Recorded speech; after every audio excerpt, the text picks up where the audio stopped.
नमस्कार दोस्तों, न्यूज तक की साप्ताहिक सभा में आपका बहुत बहुत स्वागत है। विधानसभा चुनावों के नतीजों के गुबार अभी थमे नहीं हैं। छत्तीसगढ़, मध्य प्रदेश, राजस्थान में कांग्रेस पार्टी को हराकर बीजेपी ने बड़ी जीत हासिल की है और दक्षिण भारत के तेलंगाना राज्य में कांग्रेस पार्टी ने जीत हासिल करके अपनी उम्मीदों को जिंदा रखा है। लेकिन इन चुनावों के नतीजों को हम देश की राजनीति के नजरिए से कैसे समझें, या फिर 2024 के लोकसभा चुनावों में इन नतीजों का क्या असर होने वाला है, इन सवालों को, इन गुत्थियों को समझने के लिए हमारे साथ मौजूद हैं पॉलिटिकल एक्टिविस्ट और स्वराज इंडिया अभियान के संस्थापक योगेंद्र यादव जी, और हमारे साथ ही इनके साथ ही हमारे साथ हैं मिलिंद खांडेकर, जो कि तक समूह के मैनेजिंग एडिटर हैं और हमारे तमाम चैनल्स के हेड हैं। सबसे पहले योगेंद्र जी, मैं आपसे पूछना चाहता हूं कि अगर हम जूम आउट करके देखें इन विधानसभा चुनावों के नतीजों को, तो ओवरव्यू क्या है आपका, कैसे देखते हैं आप इन नतीजों को?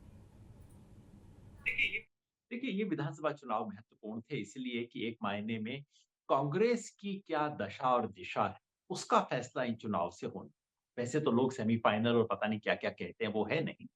ये महत्वपूर्ण इसलिए थे कि कांग्रेस ने पिछले साल बहुत लो स्थिति से उबर के दिखाया था। भारत जोड़ो यात्रा हुई थी, कर्नाटका चुनाव में कांग्रेस का महत्वपूर्ण परफॉर्मेंस रहा था।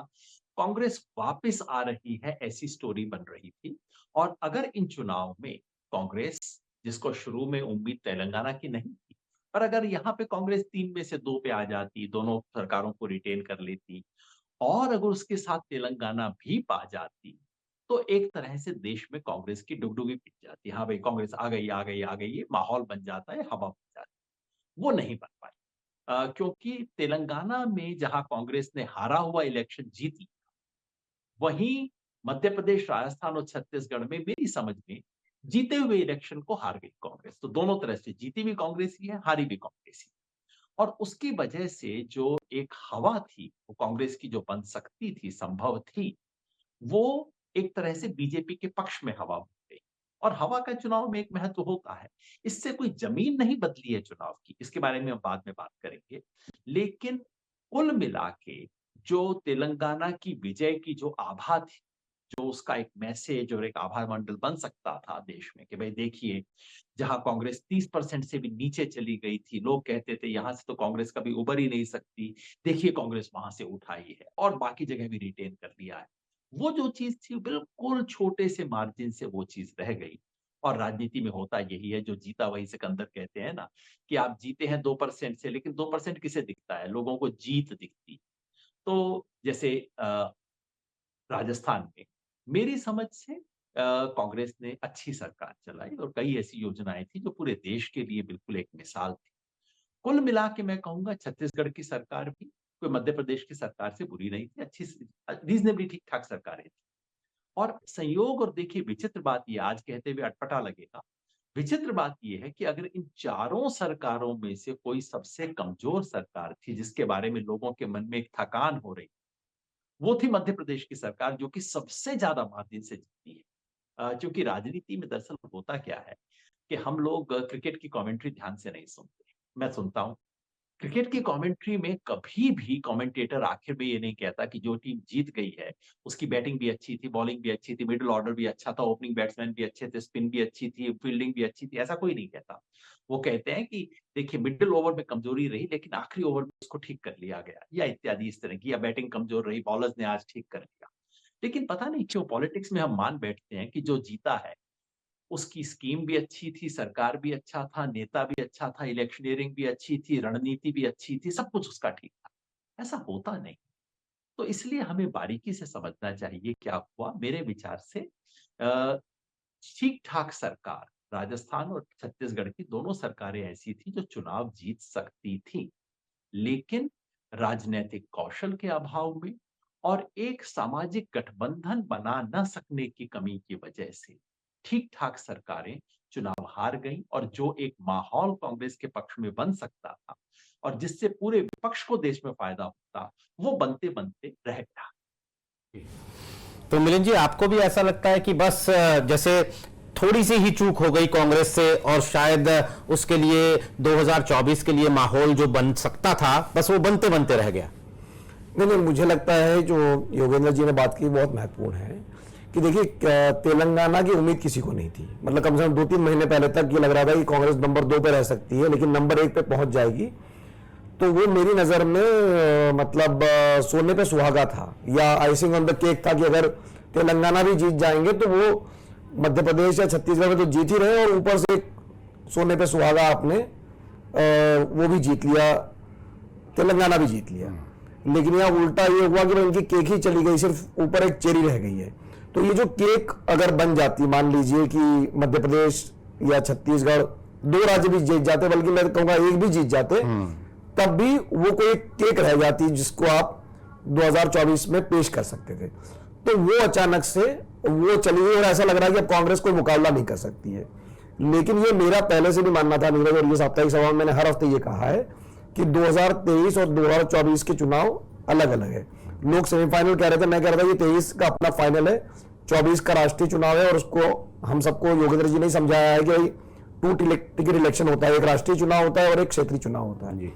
तो दोनों की हम तुलना कर बैठते हैं, लेकिन ये दोनों चुनाव अलग अलग है, ये हमको ध्यान रखना चाहिए। तो जो मेरी बात वही है कि अगर कांग्रेस 2 राज्य जीत जाती हिंदी भाषी प्रदेशों में, या 1 भी जीत जाती, तब भी उसको एक मोमेंटम मिलता, विपक्ष को भी एक हौसला मिलता कि भाई हम हरा सकते। भले उसका कोई असर नहीं होता, लेकिन हवा बनाने में जो योगेंद्र जी ने कहा, उसमें जरूर फायदा मिल सकता था। जी योगेंद्र जी, लेकिन आपने कहा कि जैसे एक वो मौका मिलते मिलते रह गया कांग्रेस को, लेकिन मध्य प्रदेश के चुनावों पे अगर हम नजर डालते हैं तो 2/3 विक्ट्री है बीजेपी की, 8% वोट का डिफरेंस है। ये तो बहुत बड़ा जीत का अंतर है जिससे बीजेपी जीती है। तो मध्य प्रदेश में क्या आपको लगता है कि ये नजर आ रहा था कि इतने बड़े अंतर से कांग्रेस पीछे चल रही है? यहां तो ऐसा नहीं लगता कि कोई हाथ में आई हुई कैच छोड़ी हो कांग्रेस ने, ये तो बहुत बड़ा अंतर है। बहुत बड़ा अंतर है। आप बिल्कुल ठीक कह रहे हैं, अंतर बहुत बड़ा है। 8.5%, 8.5-9% का अंतर तो इतना बड़ा होता है चुनाव में। ये तो बिल्कुल जैसा मैंने कई बार कहा है कि ये तो 103 डिग्री बुखार जैसा मामला है, जो हाथ लगते ही पता लग जाना चाहिए। और इतने पत्रकार गए, मैं खुद भी वहां गया, 2-3 बार मध्य प्रदेश में घूमा, और घूमा मतलब सिर्फ शहरों में नहीं, गाँव में, साधारण जगहों पे गया, लोगों से बात की। मुझे ये ऐसा महसूस नहीं हुआ। अब ये कोई ऐसा नहीं कि मुझे महसूस नहीं हुआ, इसका मतलब हो ही नहीं सकता था। गलती मुझसे भी हो सकती है। मैंने इतने पत्रकारों को देखा, काफ़ी लोगों की रिपोर्ट सुनी।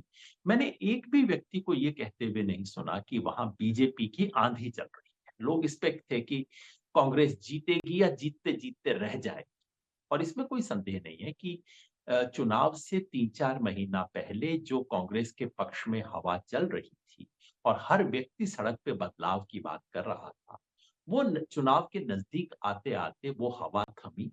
बीजेपी ने काफ़ी अच्छी रणनीति से, इस पे बीजेपी को दाद दी जानी चाहिए। बीजेपी ने काफ़ी मेहनत की, बड़े-बड़े मंत्रियों को वहाँ उतारा, रणनीति बनाई, कैंडिडेट सिलेक्शन अच्छा था, और बीजेपी के पास सांगठनिक शक्ति मध्य प्रदेश में जैसी है, वैसी देश भर में कहीं नहीं है। याद रखिए कि लोग कहते हैं गुजरात जैसा क्या मध्य प्रदेश में होगा, हम भूल जाते हैं कि मध्य प्रदेश से गुजरात गया था वो मॉडल। मूलतः जनसंघ का मॉडल मध्य प्रदेश का है। तो उनके पास सांगठनिक शक्ति है जिसका उन्होंने इस्तेमाल किया। इस सब के बाद अगर कोई मुझसे पूछे कि अच्छा इसका इससे क्या 8.5-9% का फासला समझ आता है, मैं ईमानदारी से कहता हूँ मुझे समझ नहीं आता। मैं इसमें कोई आक्षेप नहीं लगाता, कोई आरोप नहीं लगाता। मैं अपनी सीमा को रेखांकित कर रहा हूँ कि सब कुछ कहने के बाद मुझे समझ आता है कि शिवराज सिंह चौहान ने जो लाडली बहन योजना लगाई, उससे कुछ फायदा उन्हें मिला होगा। आज सीएसडीएस का सर्वेक्षण आया है, पोस्ट पोल सर्वेक्षण, जो आमतौर पे बड़ी अच्छी चीर-फाड़ करके बता देता है। वो सर्वेक्षण बताता है कि ये बात सच नहीं है कि महिलाओं में बीजेपी को ज्यादा वोट, पुरुषों में ज्यादा वोट मिलता है। तो कोई कह दे कि केवल लाडली बहन योजना की वजह से सब कुछ पलट गया, अब उसका स्पष्ट प्रमाण आ गया कि वैसा नहीं हुआ। लाडली बहन योजना के प्रभावित महिलाओं को 6% ज्यादा वोट उन्होंने बीजेपी को दिए, लेकिन याद रखिए पूरे प्रदेश में 8.5% ज्यादा है, यानी कि उससे कम है इन महिलाओं का योगदान उसमें। तो अ, उसमें या तो ये हो सकता है, जो बात मुझे समझ आती है, या तो ये हो सकता है कि जो बीजेपी का जो बेस वोट है, वो बेस वोट ही इतना ऊपर चला गया है कि उसके बाद तमाम मिस्टेक्स करके, तमाम सरकार को ऊट-पटांग चला के और शिवराज सिंह चौहान को पेश ना करके और 6 मुख्यमंत्रियों के चेहरे को रख के भी बीजेपी जीत सकती है। ये संभव है। लेकिन ऐसा पिछले 4 साल में हुआ हो, ये बहुत बड़ी और अनहोनी घटना हो। मगर जैसा आंकड़े हमारे सामने हैं तो उसमें कुछ ना कुछ तो अर्थ देखना ही होगा हमारे को। लेकिन ऐसा व्यक्ति जो 30 वर्ष से चुनाव को देखता आ रहा है, उस नाते मैं कहना चाहता हूँ कि ये चुनाव है जिसके लिए मेरे पास पूरा एक्सप्लेनेशन है नहीं। कुछ है जो मेरी समझ से परे है, ये मैं ईमानदारी से कहना चाहता मध्य प्रदेश का इलेक्शन क्या आपकी नजर में भी उसका जो नतीजा है वो एक चमत्कार है, वो एक ऐसी पहेली है जो नतीजों से पहले किसी को दिखाई नहीं दे रही थी? नहीं नहीं, बिल्कुल हम सब लोग इसमें गलत साबित हुए। ये कहने में कोई, हम सबका आकलन था कि जैसे योगेंद्र जी ने कहा कि भाई या तो कांग्रेस को एज है या कांग्रेस थोड़े बहुत नंबर से रह जाएगी, लेकिन इतना मार्जिन रहेगा ये हमें बिल्कुल ही अंदाजा नहीं था। जो बात योगेंद्र जी ने कही संघ के बारे में या जनसंघ के बारे में, तो मैं एक बात योगेंद्र जी आपको बता दूं, मतलब आपको जानकारी में, कि जब महाराष्ट्र में या नागपुर में आरएसएस का गठन हुआ था तो उसका जो पहला एक्सपेंशन हुआ था वो मध्य भारत की तरफ हुआ था। तो मतलब आरएसएस की जो जड़ें हैं वहां पर, खास करके मालवा में या मध्य प्रदेश में, वहां पे लगभग ये 90 साल 100 साल पुरानी है। तो वो मतलब घर घर में, मतलब कम से कम मालवा क्षेत्र के बारे में, चूंकि मैं वहां से आता हूं, मैं ये कह सकता हूँ कि वो पहुंचा हुआ है और वो कहीं ना कहीं बीजेपी को हमेशा फायदा उसका मिलता है। अब जो योगेंद्र जी ने अभी जो सीएसडीएस का नया आंकड़ा योगेंद्र जी आपने बताया, वो मैंने देखा नहीं है कि 6% ही बढ़त महिलाओं की है, लेकिन जो एक्सेस माई इंडिया था उसने 10% की बढ़त बताई थी अपने एग्जिट पोल में कि 10% महिलाओं ने ज्यादा लिया। तो मुझे यही लगता है कि अगर हम, मैंने पिछली बार भी ये बात कही थी कि अगर हम महिलाओं का वोट नहीं पकड़ पा रहे कि वो किस तरफ वोट डाल रही है, तो शायद एक तो ये भी है योगेंद्र जी कि ऐसे हमारे समाज के तौर पे या मीडिया के तौर पे भी महिलाओं के बीच में हमारी अभी उतनी पहुंच नहीं है, जैसे मतलब समान अलग अलग तबकों तक हमारी पहुंच नहीं है, मान लीजिए। वही स्थिति लगभग कमोबेश, और खास करके हिंदी मीडिया के लिए मैं कहूंगा कि हम अभी भी वहां पहुंच नहीं पाते। तो हो सकता है कि ये जो आंधी चली है उसकी एक वजह यही कि हम सिर्फ पुरुषों से बात करते रहते हैं, उन्हीं से पूछते रहते हैं और महिलाओं ने अलग वोट डाला। हालांकि जो योगेंद्र जी ने बताया कि वो अंतर महिलाओं का सिर्फ 6% है, हालांकि वो एक्सेस माई इंडिया में वो 10% का था, पुरुषों में जो है वो अंतर कम बताया गया था। बिल्कुल। तो इसमें कुछ जोड़ दूं, देखिए मैं सीएसडीएस में आजकल नहीं हूं तो मेरे को कोई वहां के अंदरूनी आंकड़ों की समझ या पहुंच नहीं है। ये द हिंदू में आज सुबह छपे हुए आंकड़े में बता रहा हूँ, जी और जी, वो नहीं आंकड़े योगेंद्र जी, बताते हम हैं। जी जी, नहीं, हम वो चूंकि आंकड़ा नया आया है, जो अब तक मैंने पढ़ा था वो सिर्फ वो एक्सेस माई इंडिया का था, जिसमें कि जो लॉजिक दिया था कि 10% का अंतर महिला वोटर में था कांग्रेस और भाजपा के बीच में, जबकि पुरुषों के केस में वो सिर्फ 2 से 3% था। तो उस पोल का अर्थ ये था कि लाडली बहना ने बहुत भारी फायदा पहुंचा है, लेकिन चूंकि ये पोस्ट पोल है और सीएसडीएस की अपनी एक विश्वसनीयता है जी, तो वो अगर ये कह रहा है कि भाई वही एक कारण नहीं है, तो और चमत्कार का कारण है। बिल्कुल। तो हम अपने अगले चरण में अगर इन चुनावों का भविष्य पर क्या असर होगा, अगर हम इस कदम की तरफ बढ़े योगेंद्र जी, तो प्रधानमंत्री नरेंद्र मोदी ने जिस दिन नतीजे आए उस दिन शाम को अपने भाषण में एक लफ्ज यूज किया, हैट्रिक, कि 3 राज्यों में बीजेपी ने जो चुनावी जीत हासिल की है वो एक हैट्रिक है और ये 2024 में भी बीजेपी की हैट्रिक को सुनिश्चित कर देती है, यानी 2024 में भी बीजेपी की जीत को सुनिश्चित कर देती है। तो क्या आप इस आर्ग्यूमेंट से आप भी रजामंद हैं कि ये तो भैया इतनी बढ़िया जीत बीजेपी ने चुनावों से 6 महीने पहले हासिल कर ली है, तो लोकसभा में सीधा सीधा इसका असर दिखेगा?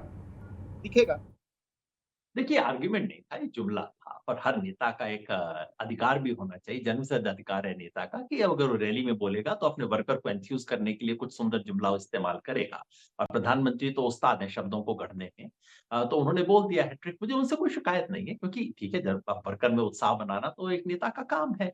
दिक्कत ये है कि सारा मीडिया उनकी इस चीज को ब्रह्म वाक्य मान के उसका विश्लेषण करना शुरू कर देता है। हमें 2 चीज में अंतर करना चाहिए। पहला है हवा, दूसरी है जमीन। मैंने खुद ही कहा और मिलिंद जी ने भी कहा कि हवा कांग्रेस की बन सकती थी, नहीं बनी, बीजेपी की हवा बनी, इसमें कोई संदेह ही नहीं। लेकिन क्या चुनावी जमीन खिसक गई? क्या चुनावी जमीन का मतलब जो आंकड़े हैं, जो वोट और सीट की जमीन पे स्थिति है, धरातल, क्या धरातल ऐसा हो गया है कि वहां से विपक्ष खिसक गया है और बीजेपी अब इन 3 चुनावों की वजह से बीजेपी अब एक ऐसी धरातल पे पहुंच गई है जहां कोई उसका मुकाबला नहीं कर सकता?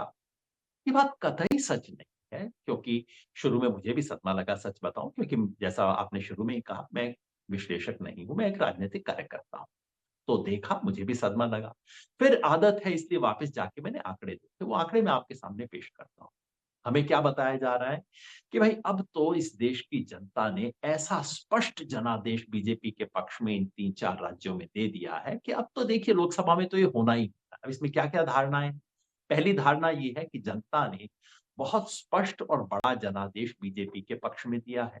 दूसरा ये है कि इन 4 राज्यों से आपको पूरे देश का पता लग जाएगा। और तीसरा ये है कि जो अब विधानसभा में हुआ है, वैसा तो मोटे तौर पे लोकसभा में होगा ही नहीं, उससे भी बढ़ के होगा। तीनों बातें झूठ हैं। पहला देखिए जनादेश। अब आप हमारे मन में क्या रहता है, अभी 3 राज्य जीत लिया, अच्छा साथ में एक तेलंगाना भी छोटा-सा था।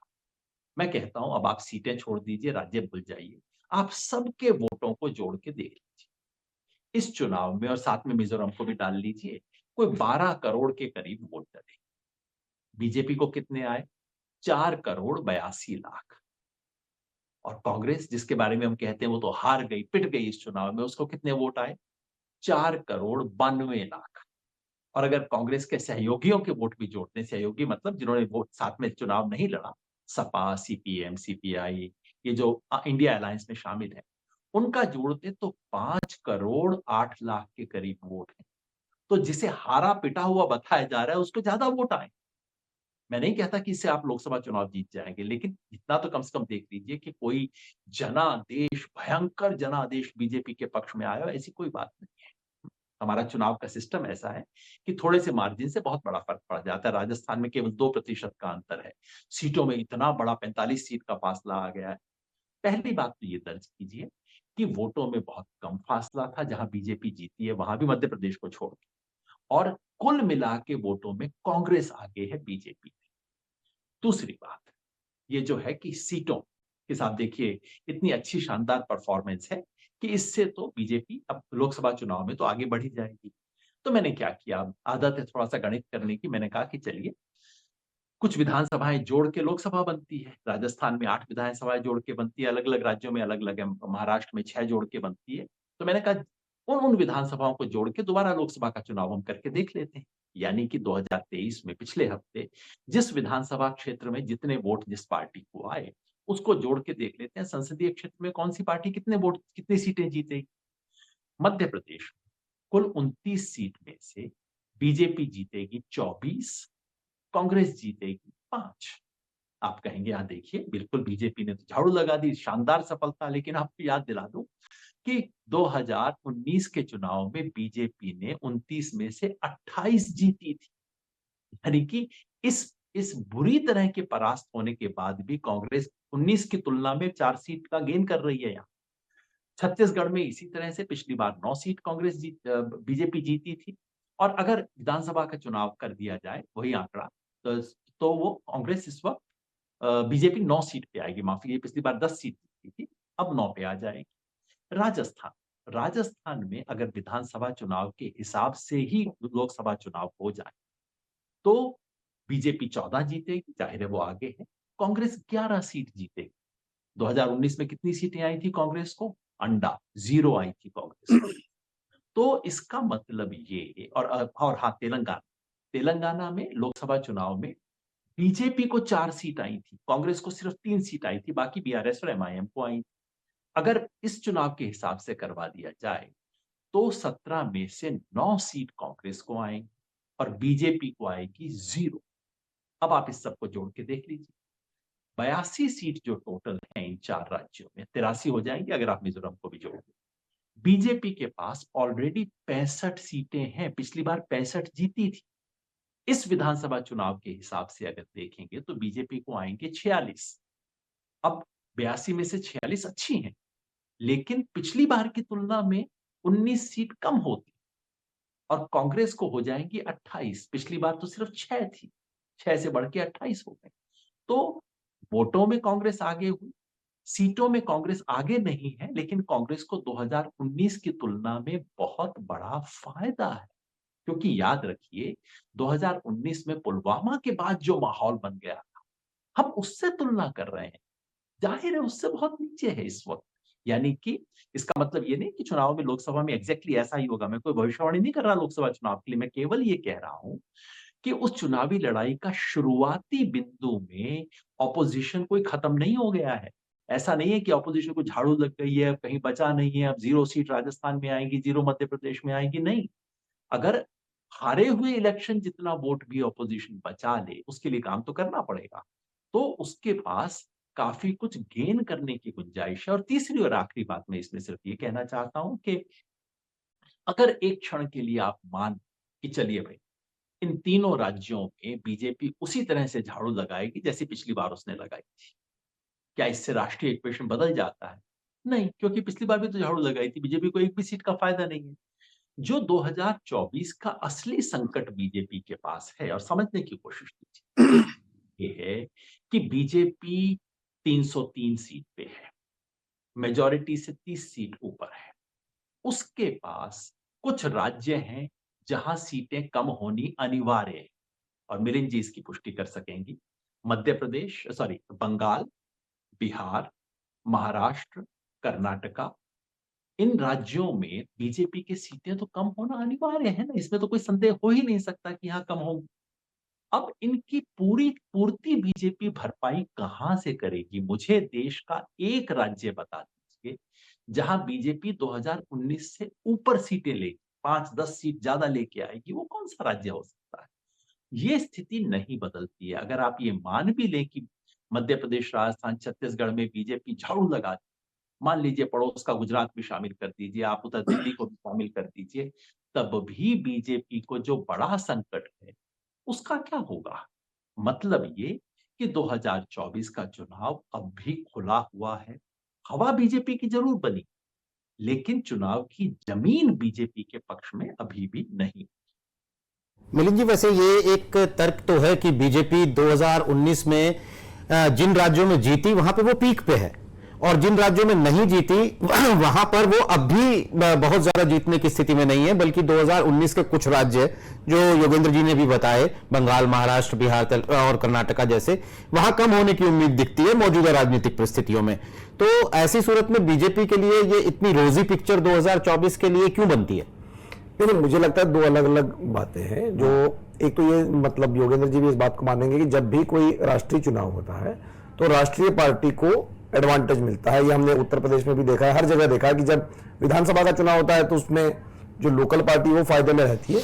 लेकिन ये मैं बार बार जब ये कह रहा था कि भाई इन चुनावों का उससे संबंध नहीं है, तो मध्य प्रदेश, छत्तीसगढ़ और राजस्थान, इन तीनों राज्यों में 3 सीटें, मेरे ख्याल से 3 या 4 सीटें कांग्रेस ने पिछली बार जीती थी जी, जो 65 सीटों की 6 सीटें। हाँ, तो वो मैं कह रहा हूँ कि मध्य प्रदेश में जीती थी और राजस्थान में एक भी सीट नहीं मिली थी जी। तो कहने का मतलब ये है कि वहां बीजेपी के पास कोई गेन करने के लिए बहुत ज्यादा नहीं है। वहां कांग्रेस के मतलब छीनने के आसार थे। लेकिन मुझे ये लगता है कि ये जो विधानसभा का चुनाव का जो नतीजा निकला है, इसके बाद में वहां से सीटें छीनना मुश्किल हो जाएगा। पर जैसे अब ये बाकी जो 30 सीटों का योगेंद्र जी ने कहीं बताया कि 303 से 30 ही सीटें ज्यादा है बहुमत से, वो बहुत हद तक बाकी राज्यों में जो परफॉर्मेंस है उस पर निर्भर करेगा। लेकिन मुझे अभी भी लगता है कि बीजेपी के पास एक एडवांटेज है, और वो बहुत साफ एडवांटेज है, क्योंकि ये जो नतीजा आया है इससे कहीं ना कहीं मनोबल भी टूटेगा, मतलब टूटा ही है कांग्रेस का और विपक्ष का। तो आगे अब ये जो मतलब बीजेपी के लिए इसने राह कुछ आसान कर दी है। बिल्कुल योगेंद्र जी, लोकसभा चुनावों को लेकर तो हमेशा पिछले 10 साल से ये तर्क रहा है, पिछले मतलब 2019 में ये तर्क रहा और 2024 के लिए भी है कि ब्रांड मोदी या मोदी मैजिक काम करता है और वो वोट परसेंटेज बीजेपी का और ज्यादा बढ़ा देता है लोकसभा चुनाव में। और अब इन 3 राज्यों की जीत ने उसमें तो कुछ ना कुछ जोड़ा ही है, उससे कुछ घटाया तो नहीं है। तो हम इन विधानसभा चुनावों को एज इट इज रिपीट होता हुआ तो नहीं देख सकते हैं 2024 में। तो मोदी मैजिक का फायदा नहीं होगा क्या बीजेपी को? आप बिल्कुल ठीक कह रहे हैं कि हम विधानसभा चुनाव रिपीट नहीं होंगे, हमने पहले भी देखा है। 2018 में बीजेपी हार के भी बहुत ऊपर आई थी। 2003 में कांग्रेस यहाँ इन तीनों राज्यों में हारी थी, उसके बाद 2004 के लोकसभा चुनाव में जीत गई। और मिलिंद जी ने एक महत्वपूर्ण बात बताई कि लोकसभा चुनाव में राष्ट्रीय दलों को थोड़ा सा ज्यादा, अब राष्ट्रीय दल केवल बीजेपी नहीं है, राष्ट्रीय दल कांग्रेस भी। तो दोनों राष्ट्रीय दलों को थोड़ा थोड़ा फायदा होगा। उत्तर प्रदेश में कांग्रेस का वोट हमेशा लोकसभा चुनाव में बढ़ता है, राज्य और विधानसभा चुनाव में कम हो जाता है। रही बात मोदी मैजिक, इसमें कोई शक नहीं है कि इस वक्त भी मोदी जी की लोकप्रियता देश में सबसे ज्यादा है और बीजेपी का ले देकर सबसे बड़ा अस्त्र वही।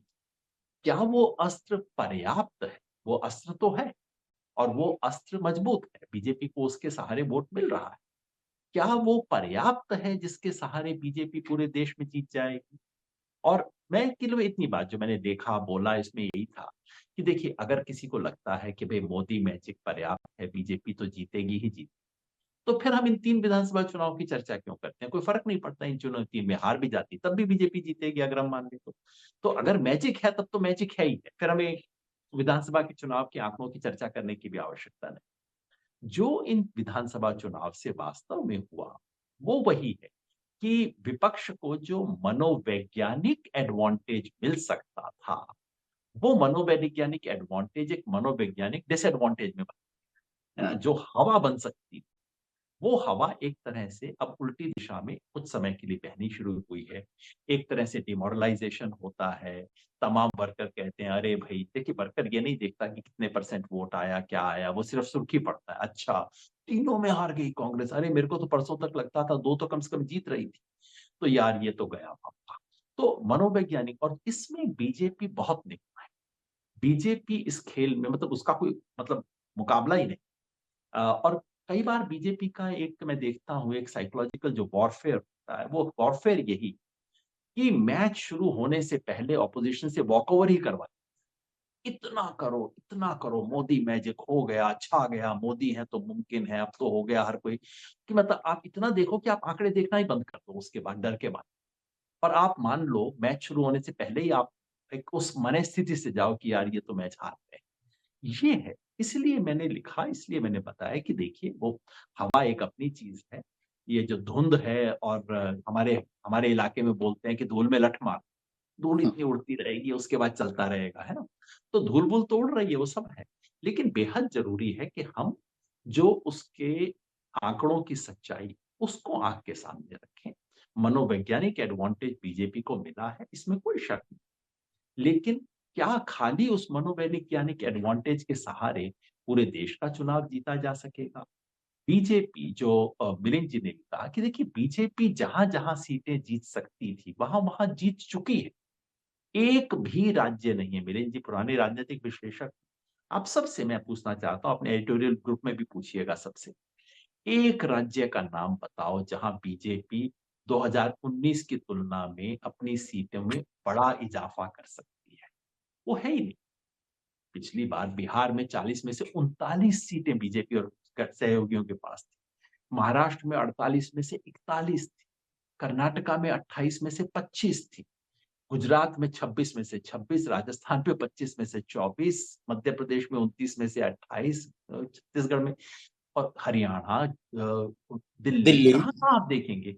कोई मतलब सैचुरेशन पॉइंट यही होता है कि इस बार गुजरात में 26 में से 28 तो नहीं आ जाएंगे ना अब आपको सीट, बढ़ सकती नहीं है, घट कहाँ रही है वो साफ दिख रहा है, उसकी भरपाई कहाँ से होगी? इस सवाल का जवाब कोई तो देगा। अब मैं समझता हूँ बीजेपी का खेल ये है कि इतना साइकोलॉजिकल एक तरह से साइक कर दिया जाए आपको कि आप भी सवाल का जवाब ना पूछें, मीडिया वाले भी ना पूछें, वोटर भी ना पूछें, कांग्रेस का वर्कर भी ना पहुंचे, और इस दुप्पल के अंदर चुनाव होना चाहिए। वो नहीं होना चाहिए। वॉक ओवर नहीं हो मैच होने से पहले। मैं बिल्कुल ये दावा नहीं कर रहा हूं कि मैच होगा तो ऑपोजिशन जीतेगा ही जीतेगा, मगर मैच होगा तो बीजेपी के लिए टेढ़ी खीर, बस इसे हम याद रखें। और ये खुला मैच है, होने दें। जी आपकी भी एक इस पर टिप्पणी, क्या मतलब वाकई मैं टिप्पणी के लिए योगेंद्र जी आपको चूंकि जाना भी है, मैं आखिरी सवाल एक आपसे टिप्पणी चाहता हूं। जो हमने पिछली बार आपसे बात की थी तो बात ये हुई थी कि भाई एक तरह से इंडिया अलायंस जब से बना था तो वो बीजेपी को अपनी मतलब पिच पर खिला रहा था या अपनी गेंद पर खिला रहा था, जिस तरह के भी मुद्दे वो ला रहा था, चाहे वो ओपीएस रहा हो या जातीय जनगणना, जो इस तरह कांग्रेस एक तरह से एजेंडा तय कर रही थी। तो अब आपको लगता है कि वो वापस हो पाएगा? क्योंकि अब ऐसा लग रहा है कि वापस गेंद दूसरे पाले में चल गई, मतलब अब वापस राम मंदिर की बात होगी, अब वापस मतलब एजेंडा जो है वो एक तरह से वापस जो साल भर पहले था कि बीजेपी तय करती थी, क्या हम वापस वही दौर देखेंगे? इसमें कोई शक नहीं है कि अब इंडिया को दोबारा इनिशिएटिव अपने हाथ में छीनना पड़ेगा, क्योंकि इस इलेक्शंस के दौरान इंडिया गठबंधन की तरफ से कुछ खास एक्टिविटी, दो चार बयानबाजी हुई जिससे बहुत नुकसान ही हुआ, कोई फायदा नहीं हुआ उससे। तो इसलिए अब इंडिया गठबंधन को दोबारा देश को बताना पड़ेगा भाई हम हैं। और वो बताने का तरीका ये नहीं है कि हम सिर्फ 2 मीटिंग कर लें। आपको स्पष्ट एक तो देश के राज्यों में मैसेज जाना होगा कि भाई हमारा जो सीटों का गठबंधन होना था वो हो चुका है। ये देखिए बंगाल में ये स्थिति है, महाराष्ट्र में ये स्थिति। दूसरा, आपको देश के सामने एक एजेंडा रखना पड़ेगा कि भाई आपका एजेंडा क्या है? आप देश के सामने क्या सपना रखते हैं? वो अभी तक इंडिया ने पेश नहीं किया है, वो करना पड़ेगा। और तीसरा, उनमें से कुछ मुद्दों को लेके जमीन पे जाना पड़ेगा, महंगाई का, बेरोजगारी का। इनमें से कुछ मुद्दों को लेके आप जमीन पे जाएंगे, तब जनता में वो बनेगा। आप बिल्कुल ठीक कह रहे हैं, जो इनिशिएटिव एक वक्त इंडिया के हाथ में था, वो फिसल गया है। इस इलेक्शन के पहले ही फिसलना शुरू हो गया था और इलेक्शन के परिणाम की वजह से जरूर हुआ है। और इसलिए अब इंडिया के लिए वापस काम है। लेकिन फिर याद रखिए, अभी भी इस इंडिया कोलिशन तमाम चीजों के बावजूद, इन 3 राज्यों के परिणाम के बावजूद, इस देश की 543 में से 225 के करीब सीट ऐसी हैं जहां इंडिया कोलिशन का आज भी राज है। आज भी बीजेपी और उसके सहयोगियों का 273 सीटों पर राज नहीं है। तो काम करेंगे तो आगे बहुत गुंजाइश है। जैसे मैंने कहा, बशर्ते कि जम के लड़ें। याद रखिए, बीजेपी आरएसएस के खिलाफ जो अड़ा है, जो लड़ा है, वो जीता है। तो दोस्तों 2024 के चुनाव हमारे देश की राजनीति की जमीन पर नई इबारत लिखेंगे, ये तो तमाम राजनीतिक विश्लेषक कह रहे हैं। लेकिन विधानसभा चुनाव के नतीजों ने शायद उस तस्वीर में कुछ नए रंग भरने की कोशिश की है। विपक्ष के इंडिया गठबंधन को शायद अब अपनी कमर कसकर 2024 के लोकसभा चुनावों की तैयारी करनी होगी और बीजेपी को भी सिर्फ इन नतीजों के भरोसे आंखें मूंद कर नहीं बैठ जाना होगा। जैसा कि योगेंद्र जी ने कहा कि मैच जब तक खत्म नहीं होता, नतीजा तय नहीं होता। आज कार्यक्रम में शिरकत करने के लिए योगेंद्र यादव जी आपका बहुत बहुत शुक्रिया। मिलिंद जी आपका भी बहुत बहुत शुक्रिया। तमाम दर्शकों का आभार। आज के लिए नमस्कार।